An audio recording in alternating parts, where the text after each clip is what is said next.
Assalamualaikum warahmatullahi wabarakatuh. Hari ini saya akan menjelaskan tentang penganggaran dan pengendalian manajemen strategi. Suatu perusahaan itu perlu melakukan penganggaran, perencanaan, dan mekanisme bagaimana perusahaan dapat mengelola pemasukan dan pengeluaran. Mengapa? Misalnya sebagai contoh seperti ini. Dalam suatu perusahaan, ada perusahaan yang tidak bisa membayar upah atau gaji karyawan tepat waktu. Maka itu akan dipastikan bahwa perusahaan itu tidak mampu untuk melakukan pengendalian atau pengelolaan terhadap keuangan mereka. Jadi, perusahaan itu perlu melakukan penganggaran, perencanaan, dan mekanisme perusahaan bagaimana perusahaan itu dapat mengelola pemasukan dan pengeluaran sehingga mampu membayar upah dan gaji karyawan pada jatuh tempo, yang mana upah dan gaji karyawan itu merupakan hak bagi karyawan. Nah, beberapa anggaran yang diperlukan dalam perencanaan keuangan yang saya akan berikan contoh itu ada 3, yaitu anggaran penjualan. Anggaran penjualan itu bertujuannya untuk apa? Ya untuk mengidentifikasi produk atau layanan apa yang direncanakan untuk dijual, dalam jumlah berapa, harga berapa, dan kepada siapa akan dijual. Nah, lalu ada anggaran produksi, yang mana itu berupa anggaran dalam pemelakuan produksinya gitu, untuk menentukan tingkat atau jumlah produksi atau layanan. Bertujuannya untuk apa ya? Untuk meningkatkan jumlah produksi atau layanan yang dihasilkan. Jadi artinya semakin banyak produksi yang dihasilkan, maka marginal keuntungan perusahaan juga akan semakin banyak gitu. Lalu ada anggaran operasional.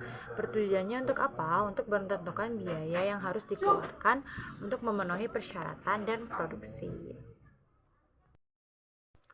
Nah, lalu apa itu anggaran? Anggaran atau budgeting. Apa sih yang dimaksud dengan budgeting itu? Anggaran atau budgeting itu adalah rencana terperinci yang menggambarkan bagaimana sumber daya keuangan diperoleh selama periode tertentu. Jadi, jika perusahaan mampu mengelola anggarannya, maka perusahaan itu sehat. Ada yang dikatakan bahwa suatu perusahaan itu dikatakan tidak sehat jika dia tidak bisa mengelola anggaran atau tidak bisa melakukan budgeting terhadap keuangan perusahaannya. Keuntungan anggaran itu untuk apa aja? Yang pertama itu, kalau misalnya punya anggaran atau budgeting, artinya akan memberikan peluang bagi manajer untuk melakukan perencanaan ke depannya. Lalu melakukan peningkatan komunikasi terhadap implementasi rencana perusahaan, membantu manajer memberikan arahan, mendorong manajer untuk berpikir ke depan serta mengimplementasikannya. Misal manajer itu berpikir bahwa di tahun ke depan kita harus menghasilkan produksi misal 1000 piece. Maka dalam budgeting ini memberikan manajer itu sebagai gambaran apakah keuangan perusahaan itu mampu, lalu membantu memberikan tujuan dan sasaran tertentu. Nah, ada juga yang disebut dengan strategi atau pengendalian. Apa itu strategi? Strategi itu adalah proses pengambilan keputusan yang mengatur kegiatan bisnis dan investasi suatu perusahaan atau organisasi. Artinya, mengendalikan. Nah, contoh strategi itu apa aja? Contohnya itu adalah strategi pelanggan. Strategi pelanggan itu seperti kita baru pertama kali terjun ke dunia bisnis. Nah, otomatis ketika kita akan mendapatkan konsumen atau pelanggan, kita harus melakukan strategi nih, bagaimana untuk menarik pelanggan itu tahu tahu terhadap bisnis kita gitu.